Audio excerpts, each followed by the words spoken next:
following is a production of the Dallas Genealogical Society. For more information, please visit our website at www.dallasgenealogy.org.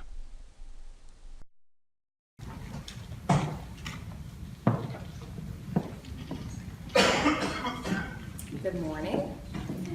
Victor Chapa is a school librarian at the Young Women's Leadership Academy of Fort Worth, a nationally recognized public school empowering young ladies to higher education and beyond. His career began as a high school social studies teacher with the philosophy that history is best performed by storytellers, and more importantly, best preserved for future generations with the vivid and rich understanding of a former time, times that should not be forgotten, with many reasons to be remembered. Victor Chapa has received many accolades working with students in the use of education technology and integration, and enjoys working with those interested in sharing their own stories. If you help me welcome Victor.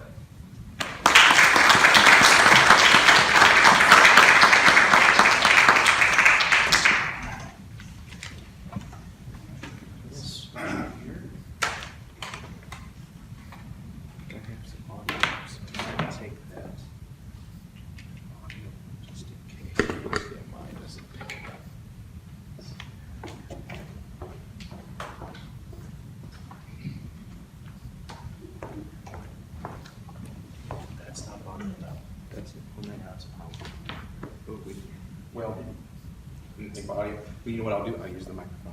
Okay. Yeah, that always works.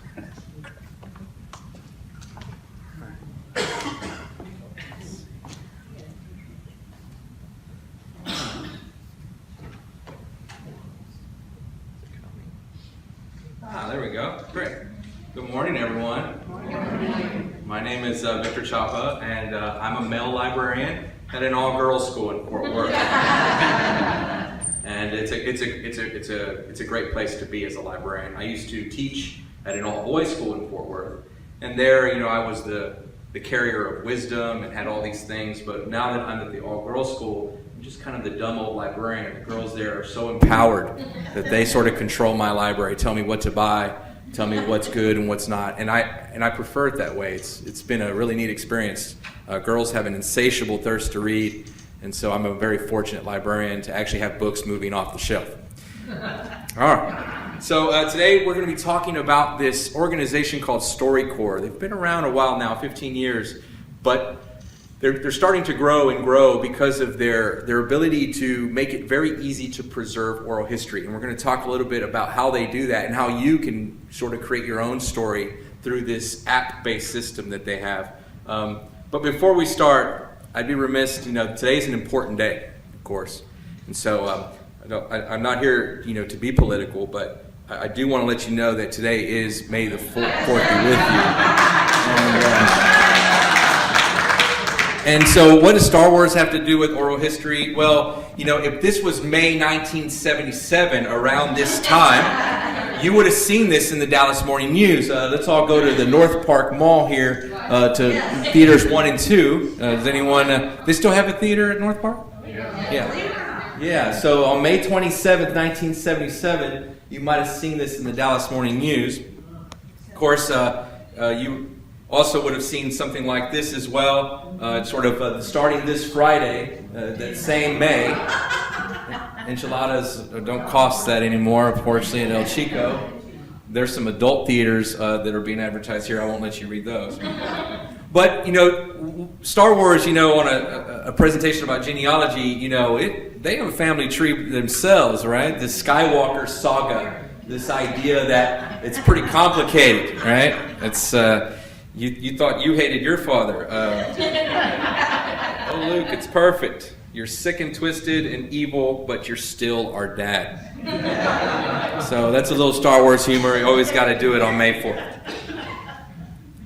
Today, I'm coming to you kind of as a librarian, and the American Library Association every April and early May sort of really try to promote this idea of preserving the things that matter when it comes to the things that perhaps, our citizens in this nation own or have access to. This is the website for Preservation Week, and you can see on the left-handed column, you can see all kinds of things if you're interested in saving your stuff. Audio-visual film, caring for textiles, LP records, any vinyl collectors out there, digital photos, digital preservation, preserving. Today, of course, we'll be talking about oral histories. And this idea of preserving your story, there's a reason. And let me explain it. They're a crucial part of genealogy research. This idea that when you're conducting them or you're reading them, you get information from them that you won't find anywhere else. Right? The details from the oral histories, they can kind of help guide you on these sort of new avenues of research. They help you fill in kind of personal details, those information gaps, and then they bring those events and people back to life again. And so the importance of stories, I think, is one of the reasons perhaps a lot of people become genealogists. I mean, I would say this, that most genealogists are great storytellers, right? You're carrying some story. Someone told you a story, and you're carrying it, and you feel some need to fill in the gaps, to bring imagery to it, to see it for yourself, to see the physical space that the story occurred. And so oral histories, in some ways, might be the most vibrant document that we can create in sort of these this quest for that piece of paper or that file document somewhere. To be able to hear someone's voice might be the most enriching document of all. That's where StoryCorps came in. The story is about a man named Dave Issei. And so instead of me telling the story, I'll let him tell it. StoryCorps is very famous because not only do they capture stories, but they begin to animate them. And so we're going to watch a short animation of Dave Issei's story, the founder of StoryCorps. Let's see if this works.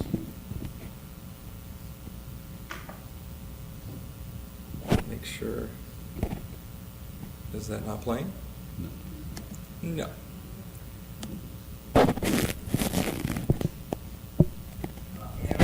Hopefully we can get some sound here.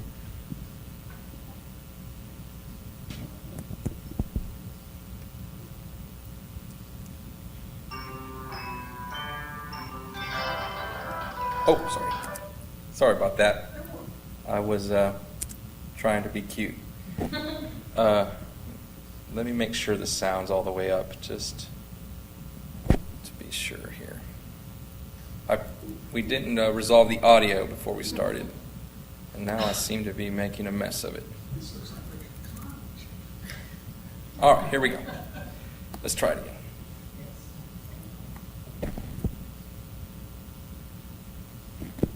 I think we could hear it.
just by taking the time to have a conversation.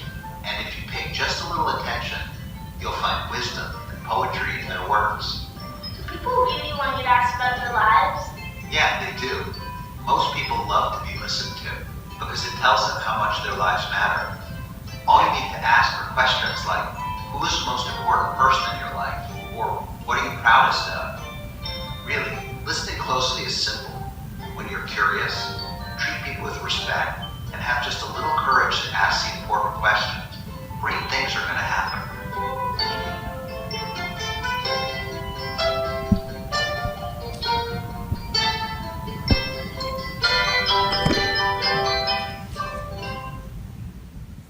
And that's the story of Dave Issei.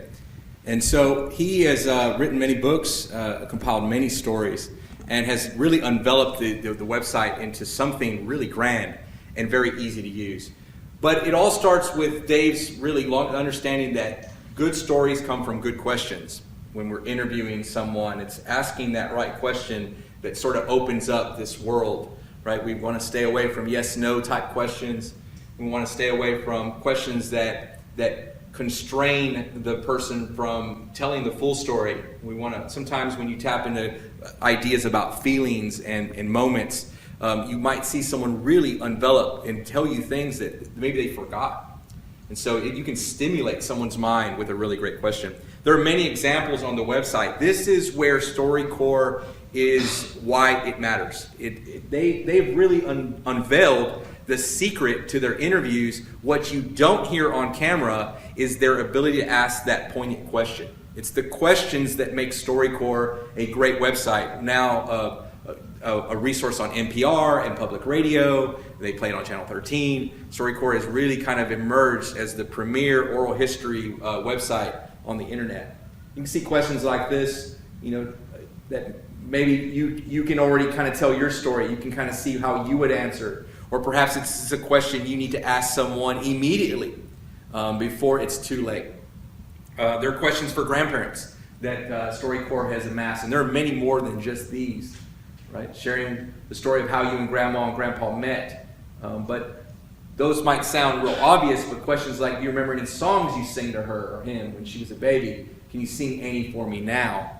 And so these questions, especially for young people, to share with them. It may sometimes young people don't know how to delve into history. It's good question asking that we have to teach our young ones.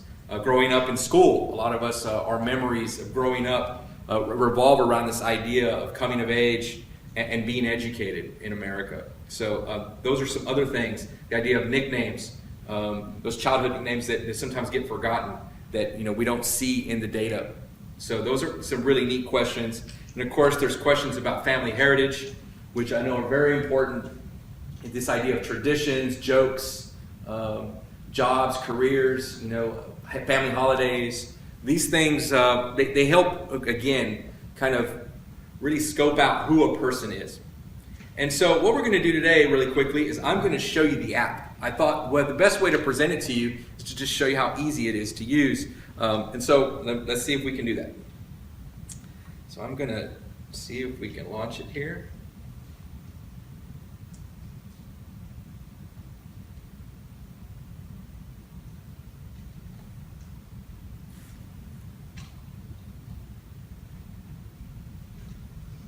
These computers.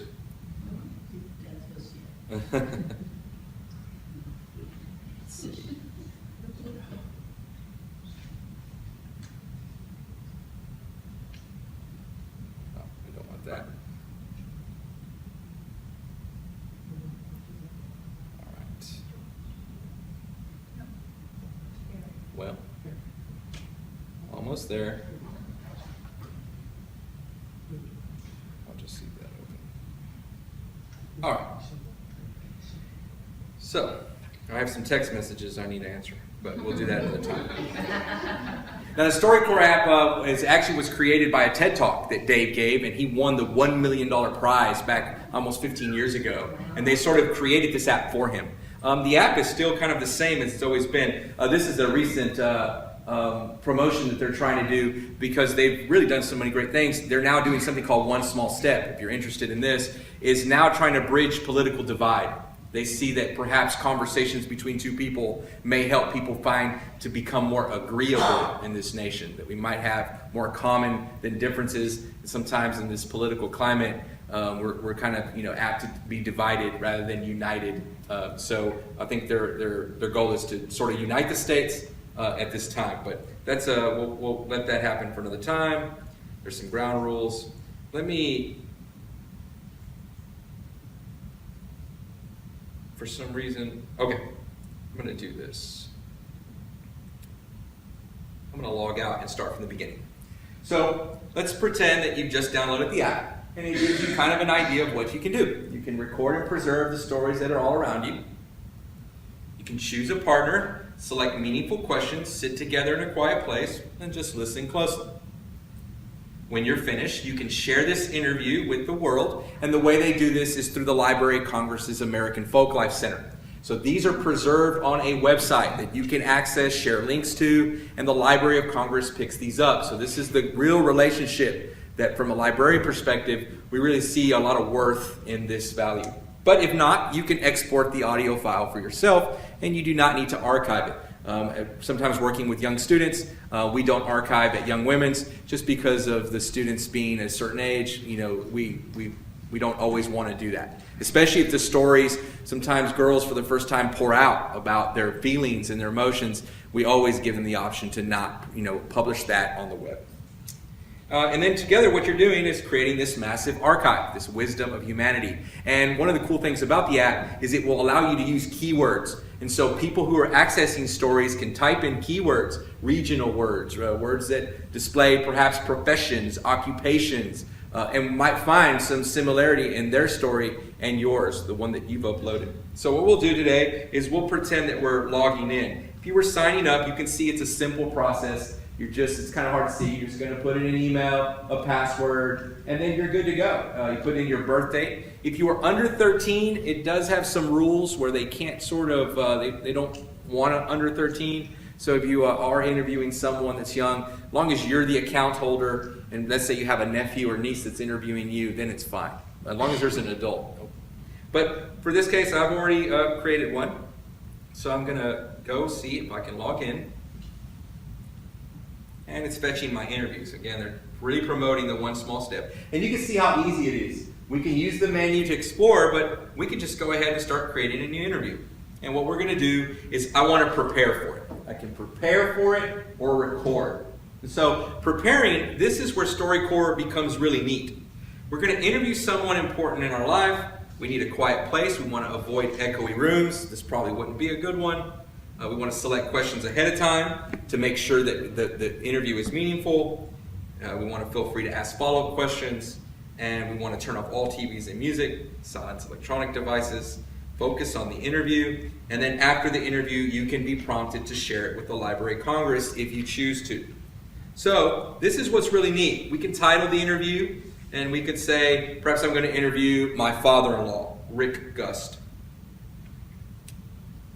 And I'll just put that for now, save some time from typing. And then you can see here, what questions will you ask? And this is where StoryCorps puts all their questions. I know that it's hard to see up there at the top. It's not blending, but if I were to toggle, you can see the little toggle here. There are different types of questions, and it's not showing because of the gray bar. It's a little off. But there are all kinds of those questions that we've shown before. Perhaps questions that you'd ask a veteran, a grandparent, first generation, someone who is love and relationships. You might ask questions about working. You might ask questions about religion and spirituality. And when you see a question like, can you tell me your thoughts about God? And you want to put that in your interview because you know that matters to the person that's being interviewed, you can add that question. I know that of my father-in-law. How about serious illness? I also know that he knows about that as well. Recently, his father died, and it was pretty serious. So I might want to ask a question like, can you tell me about well, in this case, a lot of these questions are specific to someone who's seriously ill. StoryCorps really aims, in many ways, they have their own program where they reach out to hospitals and invite themselves to places where people are near the end and invite them to tell their story before the end. And so StoryCorps itself is doing its own archiving, even if it's not a loved one who's doing the work. And so these are things that you can choose from. And once you choose a certain amount of questions, you can see that it's being added to the bottom. So let's say we're going to ask, I've got to ask my father-in-law about, he grew up in Sherman. So I asked him if he had any nicknames. I asked him about his family heritage, like how do you get a name like Gust? There are many that you can add. Let's see, who are your favorite relatives? I'll ask him that. And I'll ask him about his father, because I know his father meant a lot to him. Do you know how the story of your family first came to this country? And I think that's good for now. And what I can do is view my list. And what it'll do is store these questions. You're even allowed to you can move them around once you edit them, if you choose to. If you feel like, that's not a question I want to open up the interview with, right? I want to take my time and make sure, nicknames are good, and then we'll get serious as we go. And then once you're done, you've closed it. You can then hit save in the top right, and you're now ready to talk about who you interview. You've done your check mark, who you will interview, and then of course this is where you put in the name. Here's the great part. If that person has a StoryCorps account themselves, you can now start to build a social media network. I'll show you an example of that here shortly, where you can then, because you have multiple storytellers who might be in each other's interviews, we can now sort of really create a web out there where people can sort of connect, almost like we do on Facebook. Okay? And so once we're done, I'll go ahead and put Rick. I'll put Gust. And if his email, which is what he'll use to start the account, is in the system, I can add it here. Even though it's optional, I can add it and bridge that connection. Okay, I won't put it for now, and I'll go ahead and hit save. I can add other participants if I choose to, if there are multiple people that I'm interviewing perhaps. And then I can add myself as a participant, because if I want to sort of connect as well, you can put your name. And when we're done, we'll hit save, and we're ready to record. And when we record this interview, it gives you really easy instructions. When I'm recording, I want to keep the microphone at a distance of 6 to 8 inches. So you do need to get close. Our phone microphones are not very strong, but you put it up on a nice table or maybe an end table near the couch. I think it will do fine. And when you're ready, you can tap to ask your questions. So here we go. And what you can see here is it kind of gives you something that's important for StoryCorps, is that we need to kind of let people know who we are, where we're recording this, because it goes into the database. They use this for regional purposes and time stamps. So you'll start with, my name is Victor Chapa. I'm 42 years old. Today is May the 4th, and I'm speaking with Rick Gust, who is my father-in-law. We were recording this interview in Bedford, Texas. Now, of course, it's not recording at this time, but if I hit record,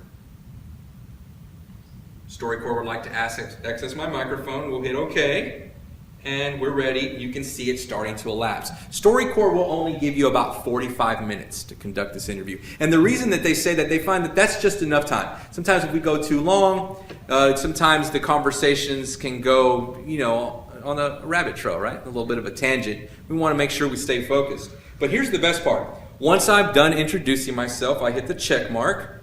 It now goes to my question list. And so I can sit here, and as Rick is explaining his thoughts on God, I can actually scroll left and right. He doesn't know that. He's talking. I'm listening. Of course, you want to be listening, so you don't want to focus too much on your app. But once I'm done with that question, I hit the check mark, and it's now been eliminated from the list. So it allows me to kind of dance around, especially if in the conversation he starts speaking about meeting his wife. And so that God brought him to his wife. I'm like, I have a question about LaWanda. Maybe I should ask that question now. The conversation has turned. My list is no longer in order. And so one of the cool things is that it allows us to refer to all the questions that we've stored. And once we're done with all the questions, it kind of knows you're done.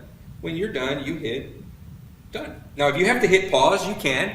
There's an emergency. It's a Blue, or his Labrador Retriever, walks in and knocks over the lamp.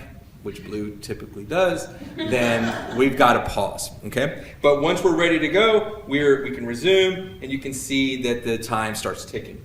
And when we hit done, are you sure that you finished recording? I hit yes, and this is where StoryCorps feels like this moment is really, really important. You can snap a photo in this moment with that person. They've even said that they believe that after someone has an intimate conversation like this, that the selfie they take together may be the best photo you've ever taken. Because there's something about the glow on two people's faces. And you'll see today, as I show you examples, every one of the photos that gets stamped on one of these stories, it's a great photo. And it's really simple. So you can see here, you can take one or upload one if that photo is something that you're trying to describe, perhaps a farm, perhaps a building, perhaps something, and you'll see examples of that as well. I'm going to skip this step for now, but if you were to take a photo, it just accesses your camera, and so you can do that. And then what you can do is access your location, and this way it puts a GPS on it as well. I'm only going to allow it while using the app.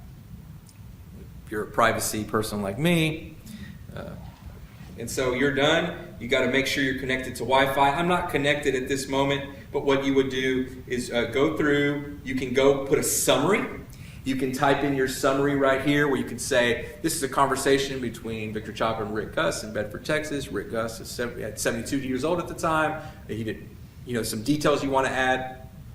You can put in the keywords. This is very important. You can put in Norwegian. You can put in, because I assume Rick would have talked about lefse and litbisk, because that's my father-in-law's joy in life is to cook. And so I'm sure we would have got to that, and we would have put all these keywords in. I might change Dallas, Texas to Bedford, no offense.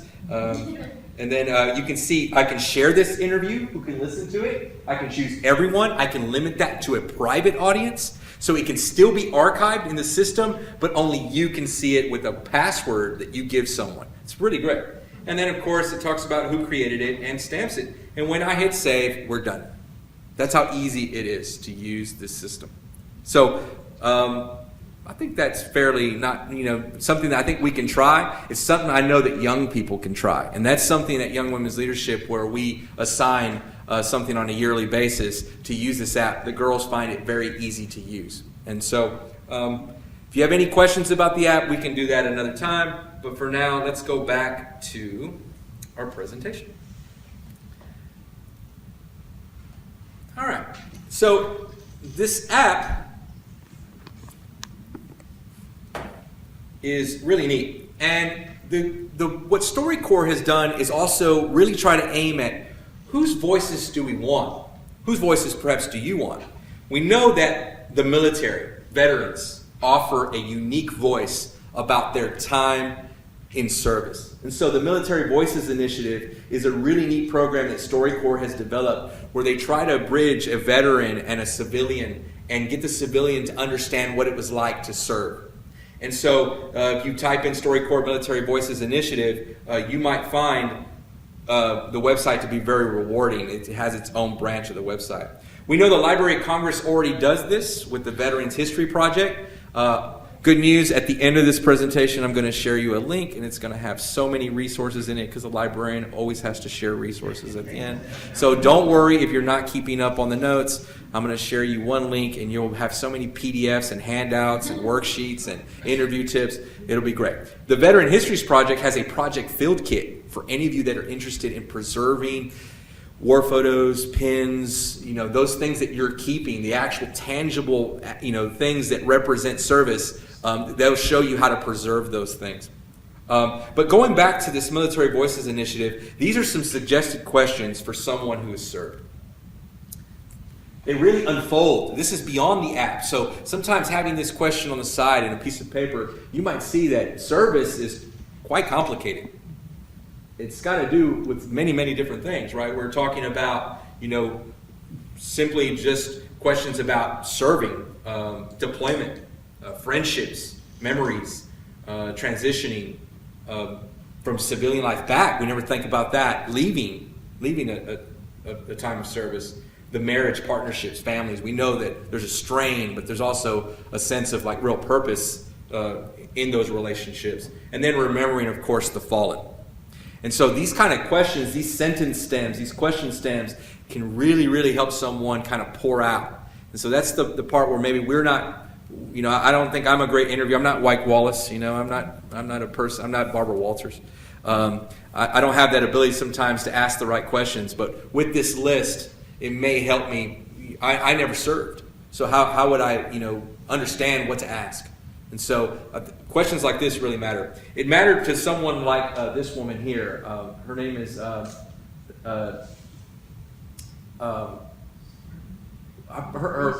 Lisa Torrio. Sorry, Lisa Torrio, and she did one of these little StoryCorps apps. And so they snapped her photo, and you can see here that her father died when she was very young, and she felt the need to serve. This is an obituary from the Oswego Valley News, and NPR aired this story back in 2015. And let's just listen to the recorded audio that she took with this gentleman named Tony, who had served with her father.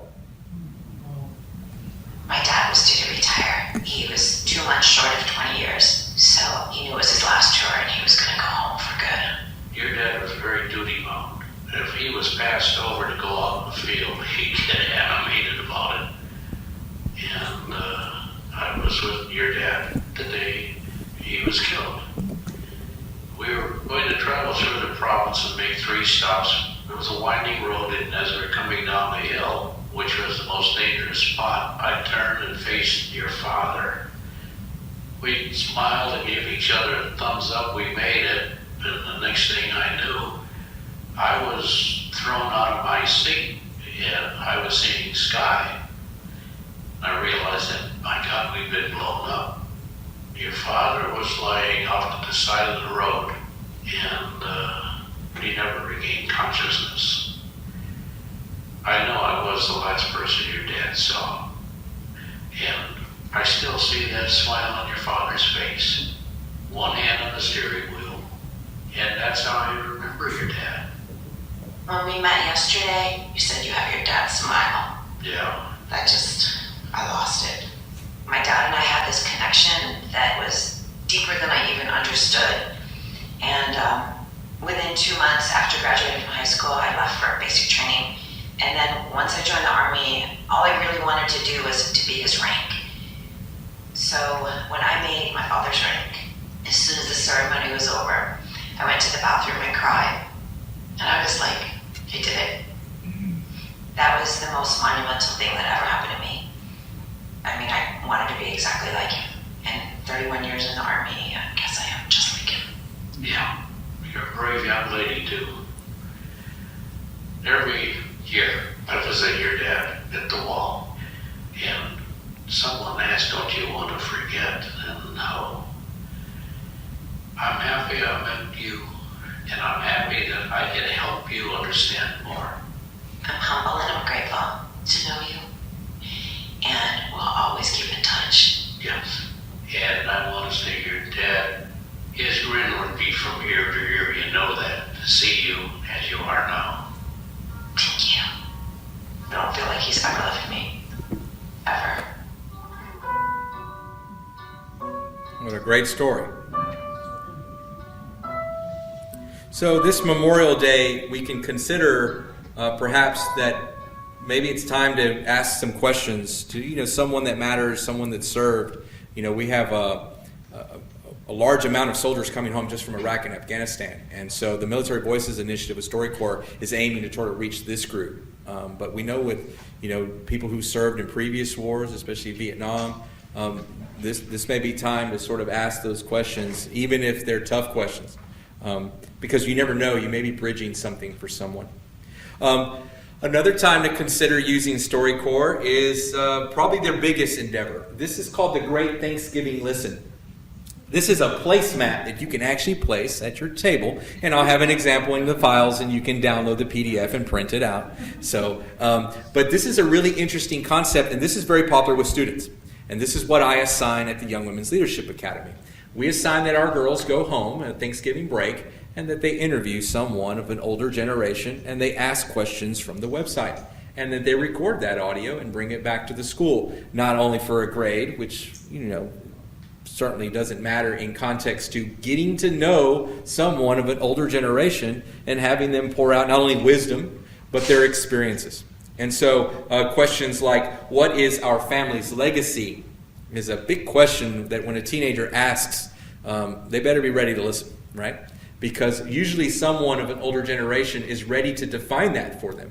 And so these kind of questions, these are posters that you can download. There's about 4 or 5 of them, and they're also in the website, the little link I'm going to share with you. And you can print these out yourself, but they really do great. They create good conversation at Thanksgiving. I know sometimes at Thanksgiving, after we eat, watching the Cowboy game, seems to be a lot of people just kind of hanging out. A good question like this can really change the conversation, and maybe again create bonds that we just never knew were there. Let me show you an example video of what the Great Thanksgiving Listen's all about. We can find wisdom and poetry all around us. All we have to do is listen. This Thanksgiving, StoryCorps invites you to honor and celebrate the stories of an entire generation of Americans. Together, we can create the largest collection of voices ever gathered in human history and preserve it at the Library of Congress forever. With StoryCorps' new app, you can record a meaningful interview with a grandparent or another elder. Ask simple questions like, what are you most grateful for? How do you want to be remembered? Then, listen. Truly listening to someone reminds them that their lives matter and reminds us all of what matters most. We're calling this effort the Great Thanksgiving Listen. Help us make history. Download the app. Spread the word. What's interesting, my girls will come in on Monday morning after the break and they'll say, the website crashed. And I'll say, you're right, because it does crash. Every Sunday night at the end of Thanksgiving break, StoryCorps is overwhelmed with people trying to upload and publish these videos. So these audio recordings. So I give the girls a week to turn it in afterwards. But note that this has become very popular. And so StoryCorps, once you do it once, you just get better and better at it. And some of the girls come by and say, I have someone I want to interview new this year. I'm very fortunate that the girls at my campus, it ranges from 6th grade to 12th. So I kind of see them over 7 years' time as a librarian, and so many of them are eager to come in for the project in our library around the fall semester, and they're waiting because they have someone new that they want to try this interview with. Now, StoryCorps will come to you actually, and they're on their way here. They have this Airstream trailer that they made back in 2005, and they still drive it around in a Dodge Ram truck, and. They're coming in October 15th and November 13th, 2019. And so if you're on the website and you look up the StoryCorps mobile tour, keep looking because the link will pop up at the KRA. You'll see it, and it'll allow you to kind of know when they're coming and where they're going to be parked. You can bring someone with you ready to interview, and they'll do all the work. In fact, they'll use high-end microphones. They'll do it kind of on an upper scale. And if your story is one they think is poignant, they'll even edit it and cut it up and perhaps, you never know, even turn you into an animated cartoon. But this is what StoryCorps aims to do. They go around the nation on their tour once a year. And so be sure to look for them. They'll work with KRA through the process, so they probably will do it near the television station, is what I found that they normally do as they've gone through tour. It fills up fast. It fills up fast, does it? I assume it does.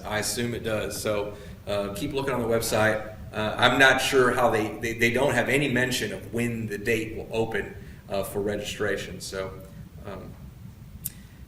one thing you can do, of course, is print out a coupon to the person that you want to interview and send it to them. So they even create a nice little coupon, which is, let's have the conversation of a lifetime. Your voice and stories should be preserved for future generations and for me. So here's a little gift that we'll give each other. I'm all ears. And of course, this is in the links, and you can print this off and perhaps give it to someone if you want to interview them and you're looking for a sort of a neat little way to send it to them.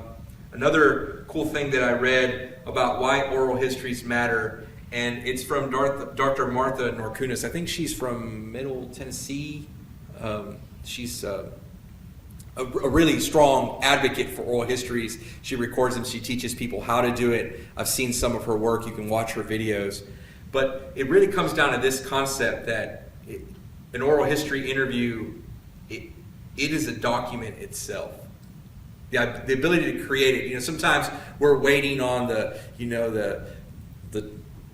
title person to create the deed, and we're waiting on the hospital to create the birth certificate, and we're waiting on we're seeking data from government sources and from churches, and sometimes we can create the data, we can create the documents, and we live in a really creative time with the internet. The ability to self-publish, the ability to be our own media, and so I think that consider that this could be very powerful for future generations. The ability to record an oral history. Real quick, I do want to go back to the website, and I wanted to show you some examples of people who are doing this from a genealogy perspective about how can you archive the website. And so, really quickly, once you've published your little audio and you've sent it off, it comes to this website. It's called archive.storycorps.org. You can log in with the same email and username that you used in the app, and you'll be able to access all the interviews that you've made. So as you make them, you can access them beyond the app. I have a hard time sometimes touching my phone and doing that work, like putting in keywords. I just publish it, and then I come to the website and I clean it up, and I work on that summary, and I maybe work on those things for the students. You can search the archive, and by putting in information, you can see this. You can explore thousands of interviews and try to find other people, perhaps through those keywords. They feature communities from time to time. Here's one that's featured. It's called the Cumberland StoryCorps Project. And if you're from Tennessee and you're from the Cumberland Plateau, you might find this of interest, because what you see is all these members talking about their time growing up around this region. And so perhaps you have a story that you can tell about living in this community. Or living in your own community. A good example of a community that has a really neat archive is the story of the Saugerties. Saugerties is a small little town north of New York on your way up the Hudson to Albany. It's very close to Woodstock. And the story here is you've got 31 interviews of people who live in this town. And they tell their story of how they got there, like Joan Rainmuth here. Her story is that she came to the town as a single parent with 3 kids in the 1970s. She kind of found herself in unknown territory with 2 acres of land and a house with no insulation. And so now she's, of course, made her life there, and she's being interviewed by Arzie. Arzie is another member of the community. And you can see the keywords there, because she came there because she was an activist. She came to Woodstock and found how beautiful this region of the world was and wanted to leave New York and wanted to move up north. And she's driven by these ideas of, raising her consciousness and Roe v. Wade and wearable art. And it kind of explains who she is. So you might find other people who have the same sort of definitions to their life. A good example might be someone like Audrey Klinkenberg. Oh, sorry about that. There we go. Oh, why does it keep doing that? Oh, there we go. Audrey explains her start in genealogy and how her insatiable curiosity has propelled her to record life and death in Socrates. Everybody knows Audrey. And now that she's powered by a laptop and Google rather than pen and copier, Audrey likely also already knows all about you. So you can see here that your work that you're doing, you serve a purpose by recording these interviews for other people. And so by putting them in a collection, maybe perhaps someone will interview you about your work and why you do it and why you put in so much effort to collect this information and to know these stories. So I think that's pretty interesting as well. We're almost done here. I do want to share it with you that I'll show you the link at the end, but what it is just you access my drive, essentially. And so what you'll do is you can see all the things about Great Thanksgiving, interview tips, the military voice, classroom posters, some of the videos that I showed you, and many other things, these PDFs, and they really just explain how to use the website. Okay. So you can access that. And I'll leave you with one last video, and then I'll take some questions if you like. But it's my favorite StoryCorps. As a librarian, this is a story about a librarian. It's called The Temple of Knowledge. And this is a very famous one. It's done very well. They animated it, of course, because it was such a great story. So let's listen to the story of a librarian from New York. Oh, probably should put some sound. You've probably seen this before.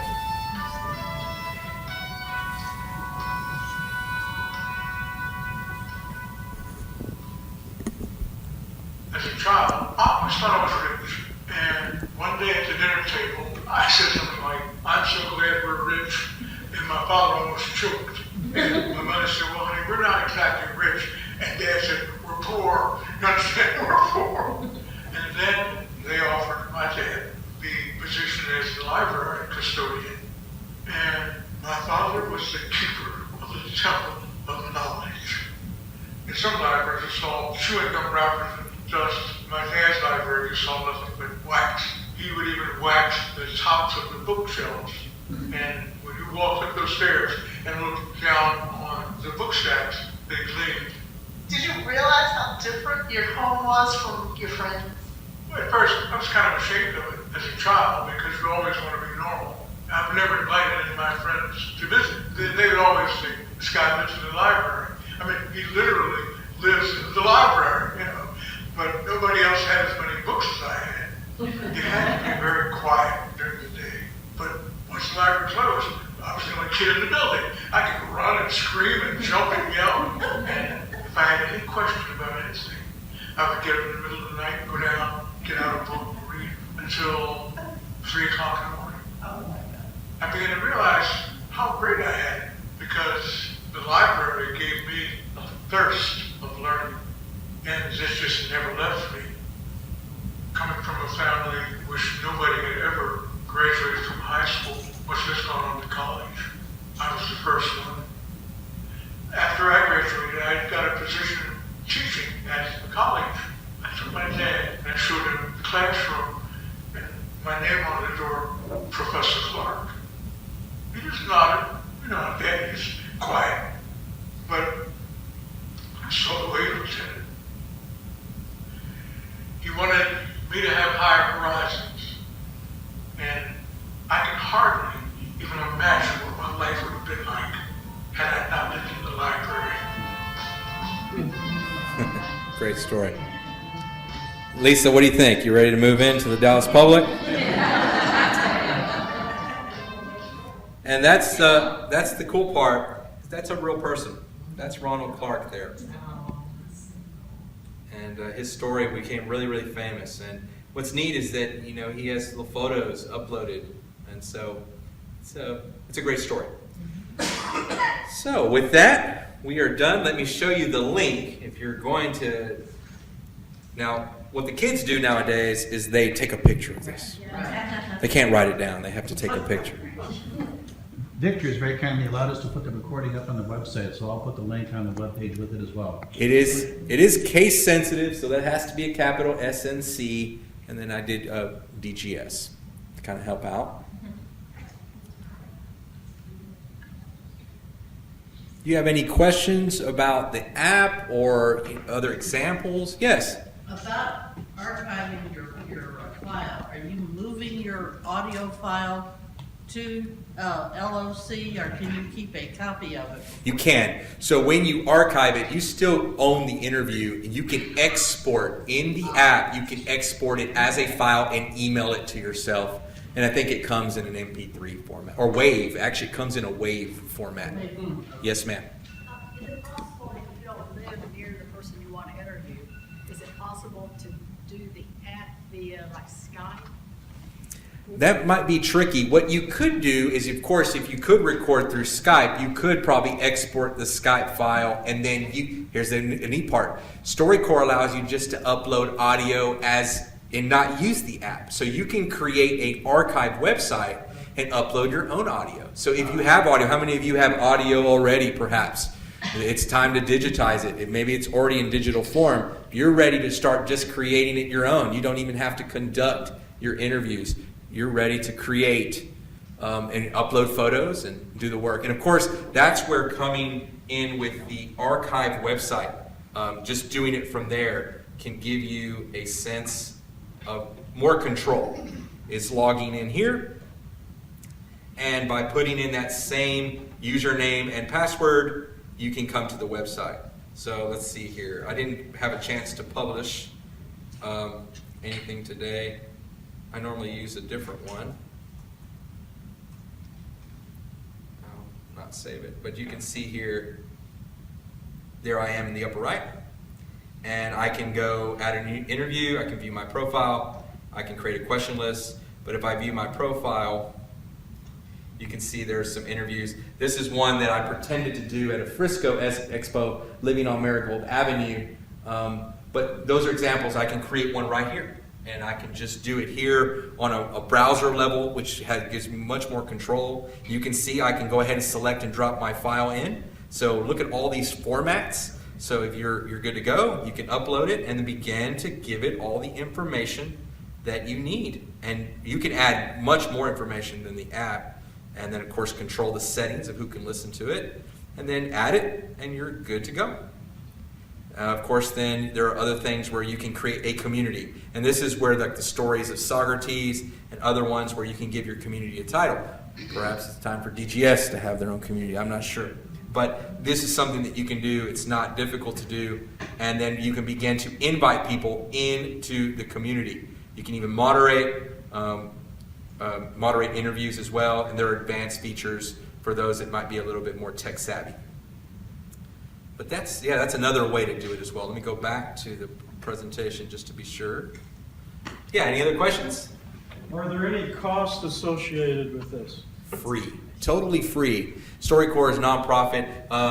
They'll show you, let me go back really quick. StoryCorps has a lot of investors who invest in it as just a partnership. So they have major partners. They're hard to see these here, but Fetzer Institute, Rockefeller Foundation, Knight Foundation, New York Life, the Ford Foundation, National Endowment for Arts. People do not want to see StoryCorps go away. And so they invest heavily in their ability to go out and do this kind of work, but also make sure that the archive is working. Yes? In terms of your actual interview, yes. When you contact someone and tell them that you want to set something up, how much what do you give them ideas about the questions, or do you suggest something? What's the most effective way of getting them to, or do you just make it? I've seen StoryCorps premise the question that you should not in any way let your interviewer know the questions, because they believe that something genuine happens in that moment. Sometimes when we get scripted, we go to sort of those good old stories and we tell it, and we lose the emotion perhaps, or the feeling, especially if the question catches someone off guard. Remember, none of these questions are gotchas. These questions are meant to really kind of, oh man, you've asked me something really important there, and if you've got someone in the right space, they'll thank you for it, because you've opened up something that they maybe long forgotten. Yes, right here up front. You mentioned that thing where they're coming to the DFW area. Yes, ma'am. And it was KERA was one of the sponsors there. But if we wanted to know when we can get our name on the way to do that, is it KERA or is it StoryCorps? I would probably reach out to StoryCorps, and so if you go to their website, I would use StoryCorps. If you go to the StoryCorps website, and that's StoryCorps.org. There's a get in touch here on the contact us. You might want to begin sending out. They have a phone number that you can contact. You can write, and of course you can email. But if you're really interested in being part of the KERA in October, I would maybe call this phone number. I've always found them to be, I've called them before. They were a vendor at the Texas Library Association. That's how I kind of learned about StoryCorps. And they're a very friendly group of millennials. Lots of millennials. And this is their love, their passion. And so many people work for StoryCorps have a love for oral history. So yeah, call them up or maybe send an email and see, hey, I'm interested in that KERA mobile tour. When is it going to open? I want to be first on the list. Was there a question up there? Yes. How would you best use that in a family reunion type of Oh, exactly. I mean, that's where I think the Great Thanksgiving Listen is the idea that's where they're finding their most use in that week, because you have them there. They've come from someplace. They're only going to be here a short while. And you know, after we've eaten the turkey sandwiches and watched the football game, you know, sometimes we're kind of just sitting around, and while we're having a great experience with our loved ones, this is the time maybe to read off that placemat or some of those questions. But it's not always that quiet. It's not. You may have to go out somewhere or go take them out for a coffee or find a spot that's quiet. You don't have to, of course, make it 45 minutes. If you have to pause it and get back to it at a later time. Sometimes you saw with the Audrey Klinkenberg, that was a two-parter. You know, Audrey probably had a lot to say. So you may have a lot to say. We may have to make two parts. Yes? Yes, I noticed that you can upload photographs and audio. Can you upload video, existing video? You cannot. I didn't see, let me go back really quickly. I didn't see the ability to do a video. I don't think that that's their, none of these are video files, MP3. These are all sound files. Now, you can upload a PDF, which of course then is a photo, but no video. I don't think they archive videos. Yes.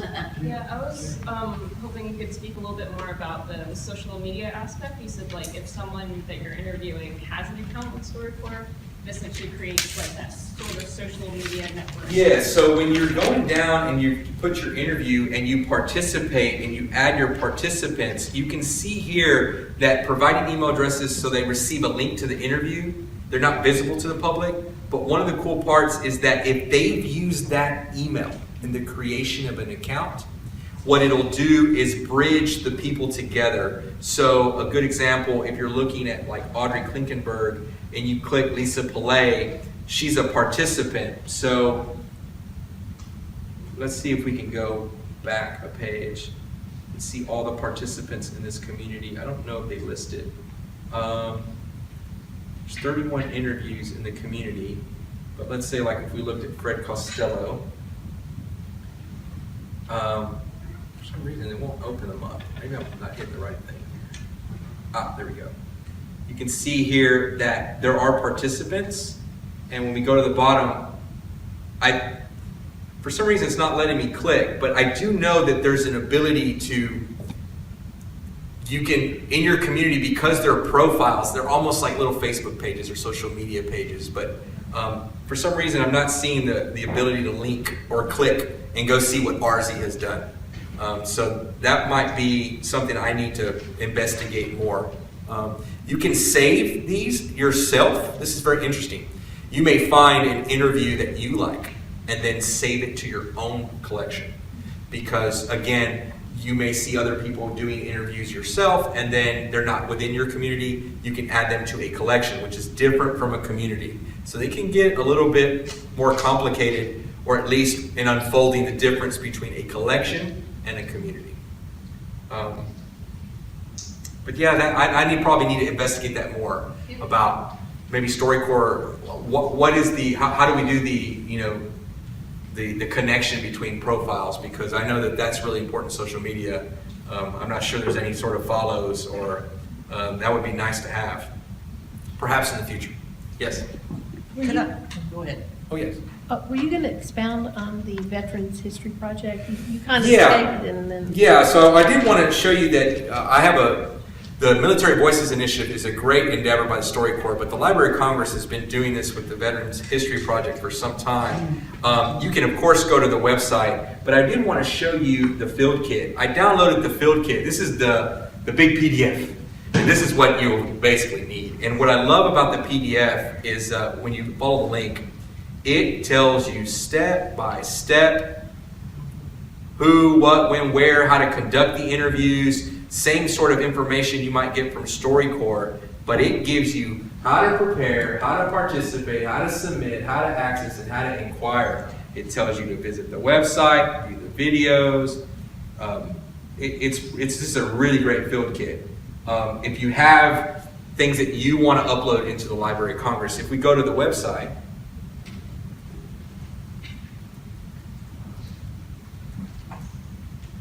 sorry about my handwriting there, my typing, and it's part of the American Folk Life as well. So you can see there's videos. This is may seem like a simple website, but they're doing how to participate in this project. And of course, the best part is that you may be able to search the collections yourself. And so perhaps you know someone, or you're interested in a certain war or a certain troop or a certain squadron, you may be able to find information. I found it from the resources for educators and students. I was looking for a project to do long ago when I was a social studies teacher and ran across this, and I thought, hey, this librarian's pretty cool. Maybe I should be a librarian someday. So, so that hopefully that helps a little bit. But I did find this print forms and kits, and I thought, okay. And I saw this big field kit, and I thought, let me go ahead and put that in the forms, and then that will give you sort of a plan to follow of how to participate with the Library of Congress. Remember, all these as well, the StoryCorps, they go into this American Folk Life Center. The American Folk Life Center is a really neat part of the Library of Congress that's doing this work of sort of archiving as much as they can about folk life. Folk life is it's a interesting part of American culture, how we define ourselves and how we see ourselves. So, yeah. Anything else? Yes. Can I make a suggestion about the quiet place to conduct an interview? Yeah. I have an interview that was done inside of a Volkswagen. Hey. And it got us away from the family, and it was one of the best acoustical places. It turned out really good. So try the inside of a car. Park.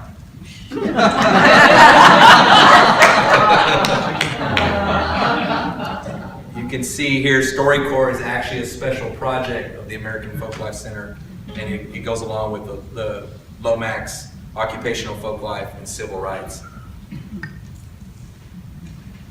When I was doing study for oral histories, the Conservation Corps back in the New Deal began sort of taking in some of these early histories of the men who worked as part of the Corps. And so the Library of Congress has been involved in sort of, amassing historical collections of oral histories. And Baylor has a really good one if you're interested. Baylor University is like top notch. So, but there's others, of course, all throughout the American South that are, really good at helping you find stories, but helping you perhaps preserve your own. Any other questions? Well, thank you for having me. I had a really great time.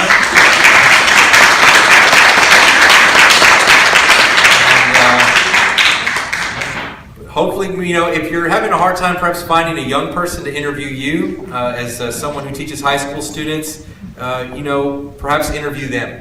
And maybe ask young people some of these questions, and they'll be like, I never thought of that. But in turn, they may turn around, and because most kids do when they get under the camera, they turn around and ask you that question. So maybe that's the way we start a conversation this Memorial Day, this summer, this Thanksgiving, is by asking those types of questions that StoryCorps has created. And so, thank you very much.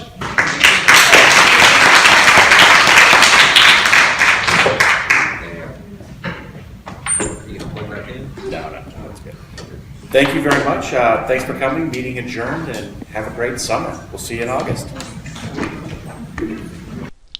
This has been a presentation of the Dallas Genealogical Society.